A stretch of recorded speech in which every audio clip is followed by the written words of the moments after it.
الرحمن الرحیم. څنګه چې تاسو ته معلومه ده د هغه مسایلو او د هغې نه څه مسایل مخکې بیان شوي دي، لیکن نن هغه د اسلام ارکان چې مخکې د دې نه کومه ویډیو چلېدلې ده د کلمې طیبې الفاظ او معنی او د دویمې کلمې نننۍ موضوع زموږ په درېیمه کلمه باندې ده، د هغې په الفاظو او د هغې په معنی باندې. درېیمه کلمه تمجید.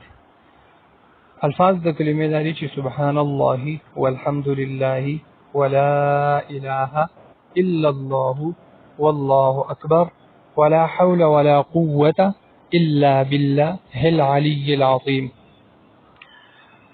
معنی د دې الفاظ او د حروف او د کلماتو دا دي چې سبحان الله پاکی د الله لرا، والحمد لله او ثنا صفت الله لري، ولا اله نشته ول حاجت روا، لکه څنګه چې موږ په اوله کلمه کې دا غي تفصیل کړو، الا الله مگر یو الله دی، والله اکبر او د الله پاک ډیر زیات لوی دی، ولا حول ولا قوة نشته بل طاقت او توفیق ولا نشته بل تحویل کول والا، الا بالله مگر دغه یو الله دی، هغه الله پاک العلی العظیم چې هغه ډیر زیات لوی دی او العلی ډیر زیات اوچت دی.